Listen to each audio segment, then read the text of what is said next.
सरमायाकारी, investment, savings ये इंसान को पीस ऑफ माइंड देती हैं। और कई लोग 2025 के ख़त्म होते ही ये सोच रहे होंगे कि इस साल मैंने कमाया तो बहुत कुछ, लेकिन शायद सब कुछ खर्च कर दिया, कोई सेविंग नहीं की, कोई इन्वेस्टमेंट नहीं की। तो अब क्योंकि साल नया शुरू होने वाला है, कई लोगों की रेजोल्यूशन यही है।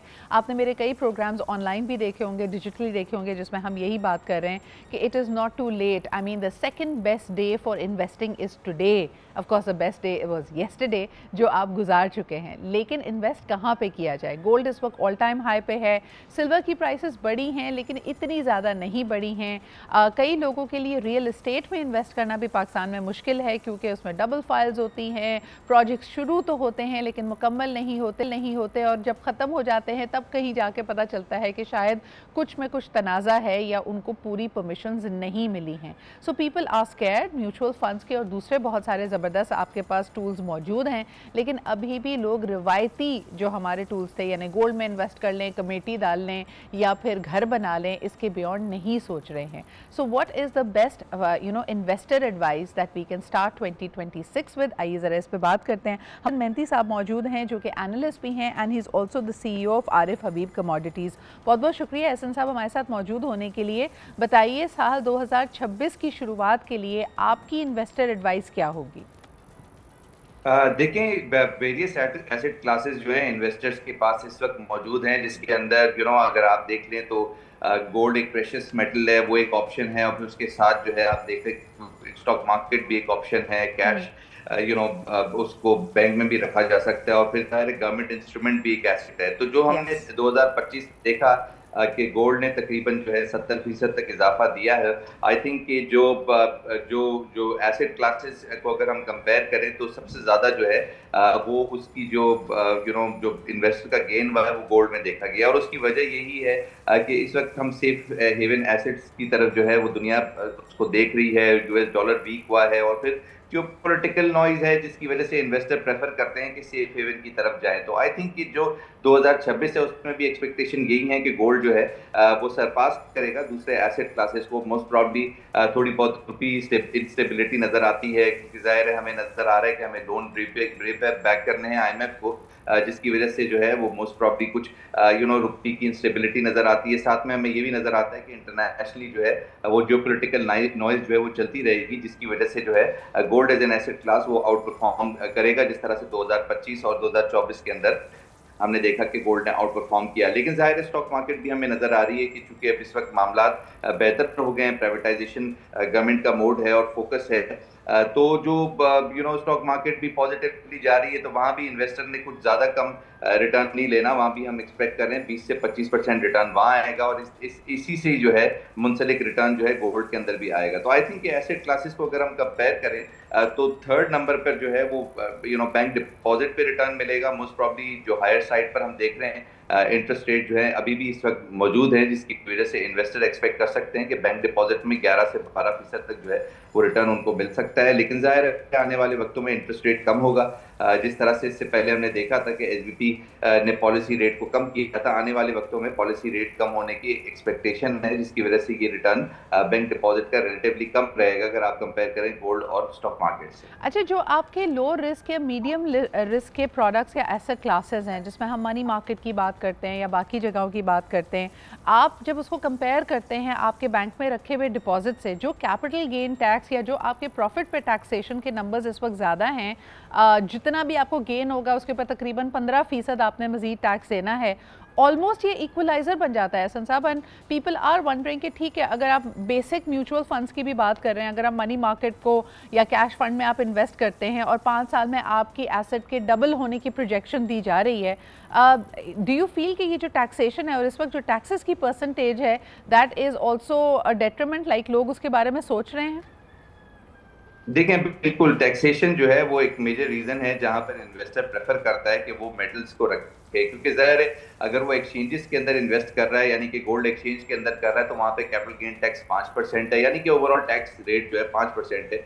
अगर आप कंपेयर करें स्टॉक मार्केट में 15% तक वो टैक्स है। तो इस तरह से अगर आप कंपेयर करें तो इन्वेस्टर को सबसे कम जो है वो इन्वेस्टमेंट गोल्ड पे, अगर स्पेशली घर में अगर वो गोल्ड रखा हुआ है, तो कैपिटल गेन जो है यूजुअली वो गवर्नमेंट को आप बताते भी नहीं है कि जो ये हमारी जो प्राइवेट सेविंग है वो शायद अगर आप बताएं नहीं तो उस सूरत के अंदर वो टैक्स वो भी नहीं लगता। लेकिन बिल्कुल आप सही कह रही हैं कि जो टैक्स रेट है वो 15% तक और नॉन फाइलर के लिए 30% तक ये टैक्स रेट है, जो कि बैंकें जो हैं वो गवर्नमेंट अथॉरिटीज के अंदर जमा कराती हैं। तो डिसीजन मेकिंग के लिए इट इज इम्पोर्टेंट कि हम देखें कि हम किस टैक्स रिजीम के अंदर आ रहे हैं। अगर जी। हम फॉर एग्जाम्पल इंडिविजुअल टैक्स पे कर रहे हैं तो उस सूरत के अंदर ये मिनिमम टैक्स हो जाएगा, और जाहिर है बैंकिंग डिपॉजिट के अंदर भी 15% तक तो जो बैंक काट लेता है, 20% तक बैंक काट लेता है। अब वो जो है वो तो 35 से 40% तक भी हो सकता है अगर एक अच्छा अर्नर जो है उस इन्वेस्टमेंट को बैंक डिपॉजिट के अंदर वो पैसा रख रहा है। तो आई बिल्कुल थिंक सही। यू आर राइट कि ये हाँ। टैक्सेशन को जो है मैनेज करना या टैक्सेशन को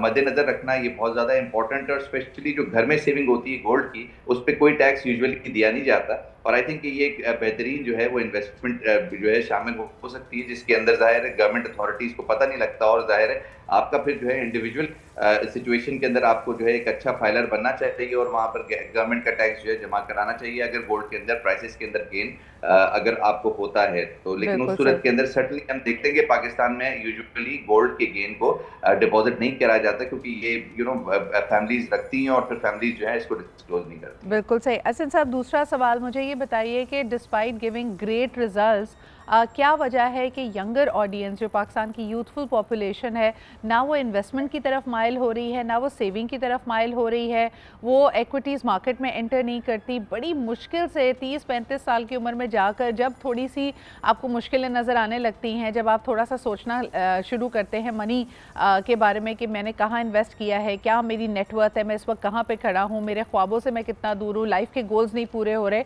that's when people get into these different asset classes. तो क्या वजह है कि हमारे यहाँ की यूथ अभी भी इस बारे में नहीं सोच रही है?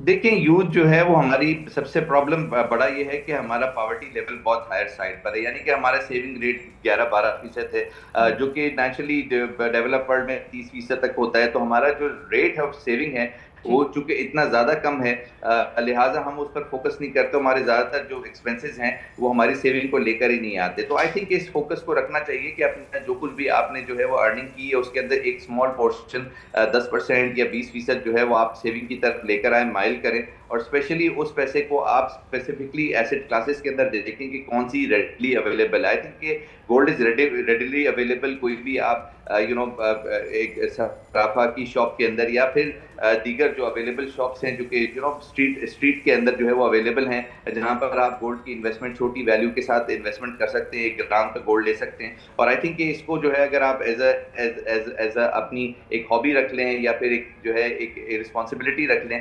फैमिली अर्नर अगर आप हैं, तो आई थिंक कि वो एक बहुत अच्छा अपॉर्चुनिटी आपको दे सकता है कि अगले 10 साल के अंदर जो है हम ये देखते थे कि इससे 15 साल पहले या 10 साल पहले जिसने 50 रुपए का जो है वो तोला लिया था, फॉर एग्जांपल मिली तोला लिया था या 50,000 का लिया था, आज वो 5 लाख का है। तो 10 टाइम जो है 10 साल के अंदर गोल्ड की प्राइसेस हमने देखा कि वो बढ़ गई। तो इसी तरीके से स्टॉक मार्केट के अंदर शेयर अगर आपने किसी ने अगर शेयर अगर 100 रुपए के लिए थे तो वो 1000 रुपए के हो गए, तो 10 टाइम्स स्टॉक मार्केट भी बढ़ गई। तो आई थिंक कि लॉन्ग टर्म इन्वेस्टमेंट और डॉलर एवरेजिंग जो है वो करनी चाहिए। हर मंथ जो है थोड़ा थोड़ा जो अपनी सेविंग है वो उन एसेट क्लासेस के अंदर डालनी चाहिए जो समझ आए। और आई थिंक कि समझने में अगर आप देखें यानी तो आपने कहा कि बैंक डिपॉजिट बिल्कुल सही फरमा रहे हैं एहसन साहब। एक तो शुरुआत करनी चाहिए, डिसिप्लिन के साथ करनी चाहिए। हमारा जो सेविंग के साथ एटीट्यूड है ना कि तमाम अखराजात के बाद जो बच जाए वो सेविंग है। हालांकि दुनिया भर में आप सेव पहले करते हैं, फिर बकाया रकम को आप इन्वेस्ट करते हैं, यानी खर्च करते हैं, फिर इसके अलावा आपका डिसिप्लिन होना बहुत ज़रूरी है।